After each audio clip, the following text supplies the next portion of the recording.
right, well, we're going to go ahead and get started. Hi, everybody. Thank you so much for joining us today during this lunch break webinar. We're really looking forward to learning more about important topics when building a home. Today, we're going to be talking about feasibility studies and permits. We get some wonderful questions every day during consultations from our clients, and who better to ask than an expert? So today we have Terry Schultz from Permit Granted with us. We're really looking forward to picking her brain with some of the most frequently asked questions regarding permitting and feasibility. So hi, Terry, welcome. Hi, thanks so much for having me.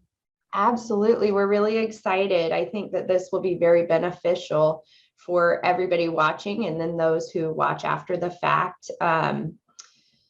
We definitely get asked a lot about feasibility and permitting. So we appreciate you taking the time to join us today. Yeah, you're welcome. You're welcome. Happy to be here.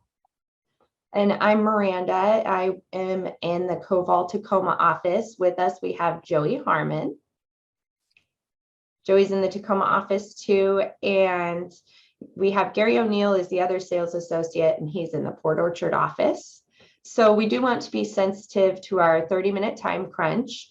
By the way, Joey will be managing our questions and answers for today. So if you have a question that you'd like Terry to answer, enter it in the chat box, and Joey will address those about 2/3 of the way through the webinar. All right, so Terry, what can you tell us about the services that you specialize in? Well, my company is called Permit Granted, and we help people with feasibility work. We do pre-construction project management, and we do permit facilitating services. So, feasibility obviously is when you're trying to find out about what needs to be done for your project in order to get approved permits and move forward. Pre-construction project management falls more under the category of, if you need a wetland study, or if you need a septic design, or you need a civil engineer, we can help project manage all those items, find all the people that you need to put in place to get those reports or that documentation that's needed for the actual permit process. And then, of course, we do the actual application itself. Awesome. Awesome. Sounds like a lot of work. There's a lot of moving parts. Absolutely. Absolutely. So another frequently asked question is, what is a feasibility study and what does that typically cost? Well, here at Permit Granted, a feasibility study usually takes about 2 weeks. We charge $600 for a feasibility study. And what that entails is us reaching out to all the different departments at the jurisdiction, whether it be Pierce County or City of Puyallup or wherever it might be, and getting answers for a specific project. So we present them with, a very preliminary site plan showing this is what we want to do, and then, get all the questions answered. So we find out what studies need to be done, what the setbacks are, what the fire department's going to require. All the different departments chime in and let us know what's going to be required to get through the permit process. Awesome. Lots that goes into that too. Mm-hmm. We also do an expanded feasibility. So sometimes people will come to us and we do our initial feasibility and they'll find out, oh gosh, we do have wetlands, and especially if they're purchasing the property, it makes them nervous. So we can go beyond that and bring a biologist in to come out and do a site visit, and maybe other people that are going to be involved in the project, and do a expanded feasibility, which is a per hour cost. And then you get everybody out on site, and then the professionals can actually give you their take on it before you pull the trigger on purchasing that property, and maybe put your mind at ease or help you avoid a bad situation. Wow. That sounds very beneficial. Yeah, it's been very helpful many times for a lot of my clients. Awesome. Awesome. What is a feasibility period and how much time should I ask the seller for? That's a great question. Typically, 2 to 3 weeks is adequate for feasibility. But if we get into a complicated site, a shoreline site or one that has a lot of critical areas, sometimes a purchaser will have to go back and ask for an extension on that feasibility time to work through, just getting some more information, maybe because they need to move forward and do that expanded feasibility process. But typically 2 to 3 weeks is adequate. Perfect. All right. This is a good one. Should I trust a feasibility that's been done by the seller? Yeah, that is a great question. I often do feasibility work for people selling property and will make recommendations to them to make the property more marketable. Maybe they should get a septic design done, or maybe they should get some of the critical areas reports completed so they can use it as a marketing tool, and say, look, we've done the geo, we've done this, so you can feel comfortable moving forward. But I've also seen situations where a seller's, prepared feasibility paperwork and the information's not accurate. And so I really recommend that people do some due diligence on their own. If they receive a feasibility study like that, they may want to follow up with the lead agency or jurisdiction that would be overseeing that project and just make sure the information's accurate. Maybe pop into the development center and go over it with, somebody at Pierce County or check in with us at Permit Granted to verify the information. Awesome. Thank you. That's good information. Do you offer a turnkey service? We really don't. Every project is so different. We charge $1,500 to run a permit package through the county or through, City of Puyallup or other jurisdictions. However, every project is different. Not every single project needs critical area review. Some sites already come with a septic design and a well drilled, so every project is a little bit different. You can have 2 pieces of property right next door to one another, and they have different requirements and different needs. So we really try and break it apart into line items. And even sometimes some of those line items can be handled by the property owner themselves to save on cost, or they can just have us, oversee everything. But it's really custom to each piece of property. That makes sense. And I think I love that you pointed out that it could be different than a neighboring property, because I think it's always easy to assume that it must be the same. Right. Yeah. Especially when it comes to wetlands and critical areas, slopes, things like that. Every property is a little bit different. Yeah, absolutely. What should I avoid when looking at land online? Oh, wow. Well, that's hard to say. If you're looking at Zillow, that's one thing, or if you're actually looking on the websites for the different jurisdictions, and looking at the parcel information. I think if you're looking at Zillow, you might want to follow up with taking a peek on, about my property at permit, at the permit portal, at Pierce County. But yeah, I wouldn't, you really have to do your due diligence. Yeah, that makes sense. Another one, so this is pretty similar to that. What should I look for regarding lands? Well, it's lovely if you can find a piece of property that has no critical areas whatsoever, but those properties are far and few between these days. Those have all been, snatched up. The perfect little sites that are, flat and have great soils and no slopes and no wetlands, they're just far and few between. They've all been pretty much snatched up. So if you find one of those, you're very fortunate. Sounds like most of the land out there is much more complex right now. Typically, yeah. I probably see one of those a year. Really? Really? Okay. Yeah. Good to know. All right. So how do counties or municipalities differ in terms of setbacks? That's a great question. Each jurisdiction has their own zoning code. And so it's really, they have different zoning codes usually for rural and urban type properties. But typically you'll see setbacks from the front, around 20 to 25 feet. Side yard setbacks, I never see them closer than 5 feet. And rear property lines can be anywhere from 15 to 30. And on large pieces of property, sometimes 50 feet. So wow. It all varies. Yeah. Absolutely. And on that subject, what counties do you primarily serve? We primarily work in Pierce County, and then all of the incorporated jurisdictions, so the different city jurisdictions. I do some work in Kitsap County, but Pierce County is keeping us pretty busy these days. So, yeah. So this can be a very emotional process, as you know. What advice and expectations would you give customers?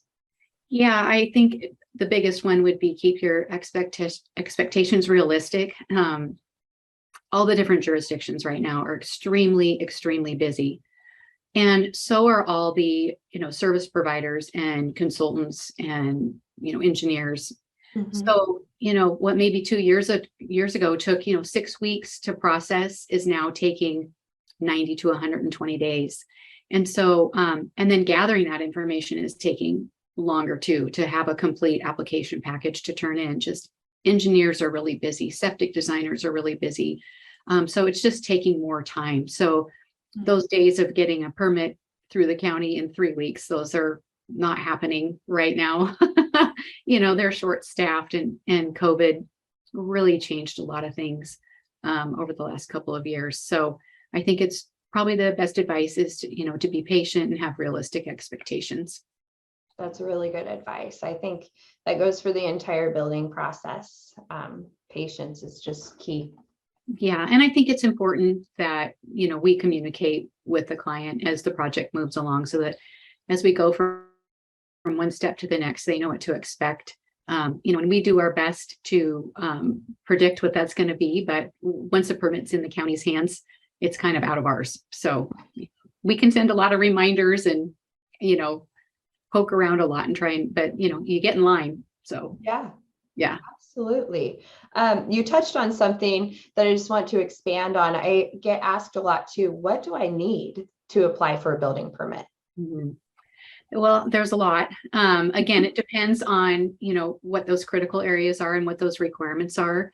But for sure, you're going to need plans, engineering, and energy. And those are things that Coval Homes, you guys provide that to the client. But you'll need to, apply for a building permit application. Most likely you'll need a site development application of some sort. And then septic design and water, or, have the ability to connect to a sewer system. And any critical area reviews for wetlands, slopes, fish and wildlife, things like that. A lot. That's why it's helpful that you do that. Mm-hmm. Saves time and a headache. Yeah, we try and keep the joy in the process for people, because I think for homeowners, they don't know what questions to ask. So a lot of times they'll ask questions at the county or at the city jurisdiction, and they think they have all the answers. And since they don't know what questions to ask, they may walk away feeling empowered and like they know what they need to do, and then turn their application in and find out, well, shoot, we need this, we need that. Wish we would have known that ahead of time, And so our goal really is to keep it less complicated for the property owner, so that it can still be a fun dream building type process for them. And it's not a huge source of frustration. We get a lot of people that come to us when they've tried on their own and they've thrown their hands up and they're so frustrated. They feel like they're about ready to just sell their property and forget about it. And it just makes me really sad, because I think home is such an important thing and an important place and part of our lives, that it should be a joyful experience. Yeah, there's some red tape and some hassles, but it's disappointing to hear when people have such a bad experience trying to get their permits that they want to give up. That is disappointing. I'm happy you're there to point them in the right direction and help them with that. Yeah, we do our best. That's wonderful. Now, is all of this information available on your website? Our website talks about the different services that we offer. So we do the feasibility, we do the consultation and permit work and violations, a lot of different things, but that's all there. And if you don't see what you're looking for, we have on our webpage, a place where you can type in and ask questions, or you can certainly call our office and find out if it's something that we would be able to help with. Awesome. And everybody watching, Permit Granted, everybody there is so friendly, so good at answering questions. The response time that we've seen is really phenomenal too. So. Oh, awesome. That makes me happy to hear. It's always good to hear. Yeah.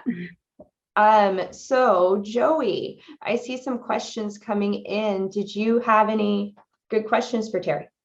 Yes, we do. And Terry, again, thank you so much. This is just, I'm sitting back here in the background, just eating popcorn. So I appreciate all the info so much.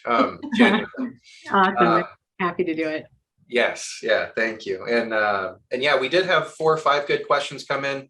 We still have another 10 or 15 minutes left, by the way.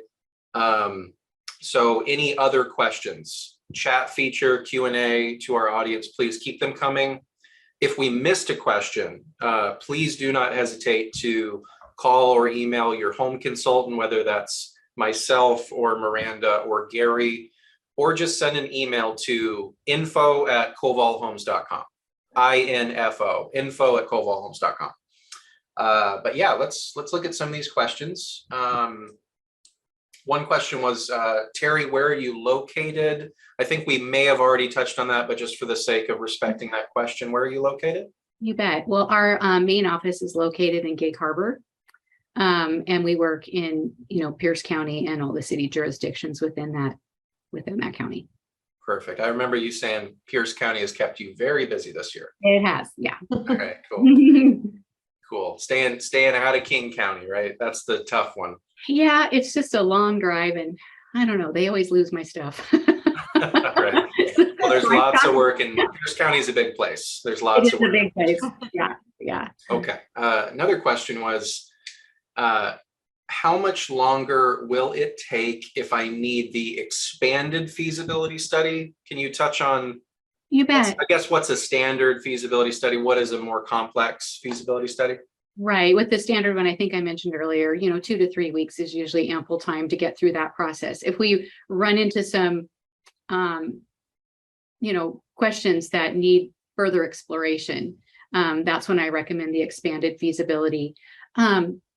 Again, like I said, civil engineers, geotechnical engineers, wetland biologists, septic designers, everybody's really busy. So I would say it probably would take another couple of weeks for me to coordinate a site visit with all those different parties. Some of them will require, just a site visit fee to come out and assess, what's on the property and give their opinion about it. It seems typically usually more than one person needs to show up to those meetings. It's not usually just septic designer, because they have questions for the biologist or for the geo. So we usually have kind of a good little powwow at the site, usually with the real estate agent and the purchasers and maybe the sellers. And so it's fun to get everybody on site. And but it's just kind of based on everybody's schedules. But I would say 2 weeks is usually pretty good. They're usually pretty sensitive to understanding that people are in a time bind and want to get the answers as quickly as possible. Awesome. Thank you. Another question related to feasibility was, does a feasibility study give me an estimation of the cost to construct a house? I can answer a little bit of that. At Coval, we're going to give you the estimated cost of foundation and pretty much everything else to do the house. Mm-hmm. But what kind of cost estimation would a feasibility help with?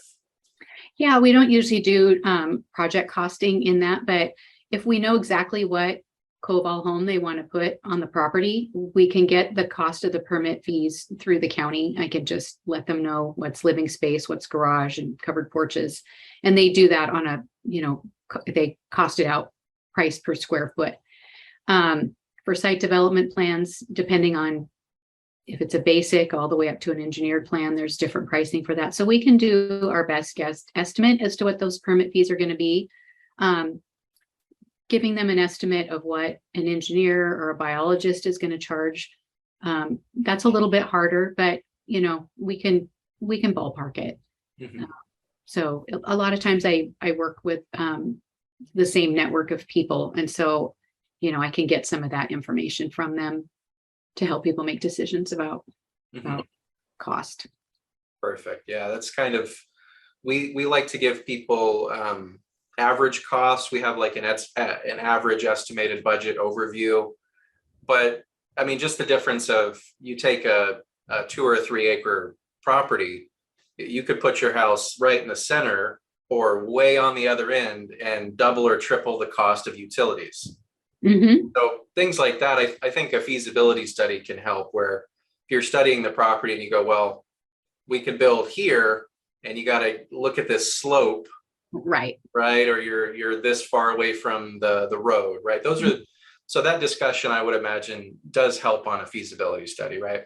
It does help. We don't get too involved with utilities like power installation, water lines, that type of stuff. But a lot of times for water, the septic designer can be really helpful on that front, things like that. And usually the contractor, you guys would call the power company. I don't know if you have your property owners do their own temp power, that kind of thing, but calling the power company is very informative. Yeah, at the end of the day, you're going to have to go to the source, right? We can feasibility study, or even Coval, we do site visits. We can look around, we can help someone place a house, but ultimately it's going to need to be a real estimate from the one who's doing the work. And if it's an excavation kind of thing, well, let us put you in touch with an excavator, pretty much. Yeah, I do the same. And I've also seen where somebody's connecting to sewer. We can't see underground. There may be a sewer stub there, but you don't have X-ray vision? Don't have X-ray vision. Yeah. And I mean, I've been out there before where it's just an astronomical cost for someone to connect to sewer because the stub out is non-existent and they got to dig down to the main 20 feet deep under some road somewhere. And it's crazy. It's so unexpected. So yeah. So just get to know the land, and that's where you come in with that feasibility study. Yeah. So that's really helpful. Some of the other questions that we have coming in, and again, keep the questions coming. We still got a few minutes. Some of these questions were more towards the studies and permits. Let's take this one question. This might be too specific of a question for you, Terry. So if it is, that's okay. You bet. This is from James. James, thank you for your question. I own my property. I need to have a high water study done to put in septic. Should I wait for the study or have one done now? Actually, now's a really good time to get those ports in the ground because they're going to want to monitor November, December, January, February when we have a lot of rain. And so the health department will come out and be looking in those ports and determining what the groundwater is doing during those wet times of the year. So now's the time of year to get it in. Once you get into March, you've kind of missed your window of opportunity and you'll be sitting around waiting for another 6 months to get back on their list. So now's the perfect time to install those ports and do a winter water table review. I would recommend consulting your septic designer. Awesome. James, I hope that helped. Terry, you handled that very well. I thought you were going to say, oh, that's too specific. Well, that was good. Yeah, again, good I'm not a septic designer, but I've been doing this for almost 20 years. And I network with all these people and it has such an effect on my projects that you just sort of learn some things by experience and osmosis. And so I guess that was one of those. Osmosis. Yeah. Good. Okay. Another permit related question. Let's see. Someone asked about the permit process in Kitsap County. Again, I know you said, Terry, you primarily do Pierce County. Do you help with permits in Kitsap County? Sometimes I do. I kind of cherry pick those projects. I hate to say that, but we're just kept so busy in Pierce. But I'm happy to see if I can answer a Kitsap County. Yeah. Because I have a few permits up there processing right now. Okay. The question was, how long is the permit process in Kitsap? Forever. No, I'm kidding. You're like forever and then the rest of your life. Yes. So that's King County. Okay, I'm sorry. I'm just joking.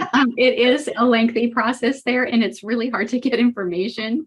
So their system seems to kind of be being upgraded all the time. And I know they were severely short-staffed for a while. So it's been a difficult couple of years for the permit center at Kitsap County, for sure. And it makes it difficult for everybody involved, for us, for the homeowner.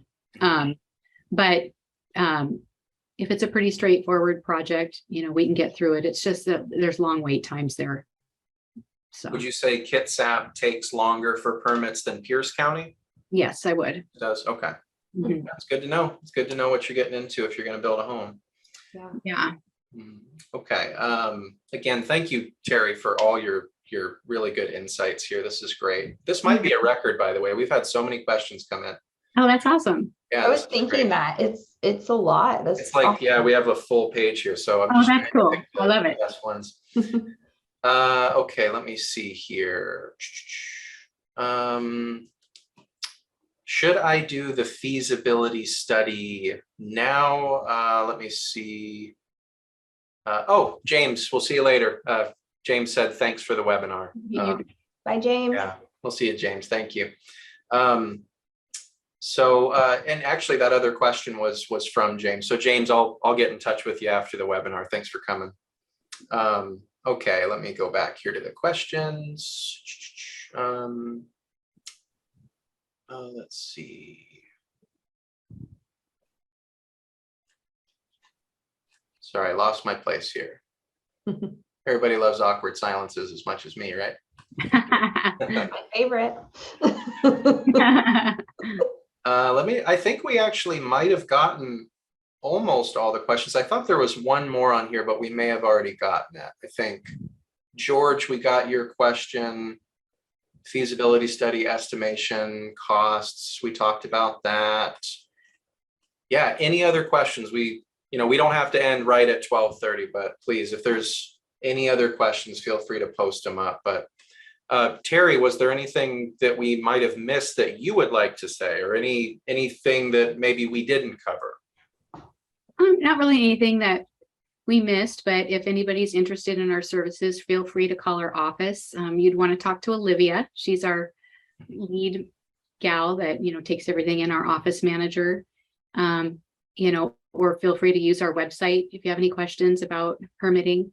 We really try and make each permit process work for the client. So some people want to do some of their own stuff and do some of their, work with their own, so we can refer you to people that can help you with your project, or we can oversee getting those people. So, that saves a little bit of money, but it puts a little bit more back on, the property owner's plate.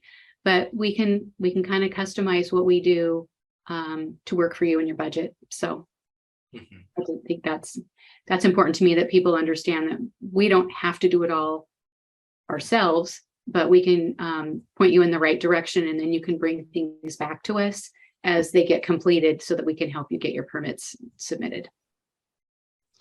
Terry, what is your website? Can you remind us that? Yeah, it's www.permitgranted.com. Easy peasy.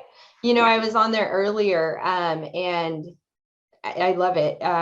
Some nice pictures. It's really accessible, easy to find everything. So I would encourage everybody on here to check out their website. Again, that's www.permitgranted.com. Looks like we're almost out of time. We got so many great questions, and we've received a lot of valuable information today in such a short amount of time. Most people were probably here on our lunch. We could call it the lunch bunch. Anybody watching both live or the recording, feel free to reach out to myself or Joey or Gary in our Port Orchard office. We're happy to answer any questions you have. We'd love to be your builder. And with us, you'll never lack a resource, whether that's a great feasibility company like Terry, a lender, an excavator. We really have got you covered. Terry, I want to thank you again so much for joining us. It was, as always, a pleasure talking to you, and we got a lot of wonderful information. No doubt that this will be a very valuable resource to anybody watching the recording too. Well, thanks so much for having me. I had a lot of fun. Absolutely. Again, I'm Miranda with Coval Homes, and we have Joey Harmon here with us and Terry with Permit Granted. Thanks for joining us, and I hope you all have a wonderful afternoon. Thank you. Bye. Bye.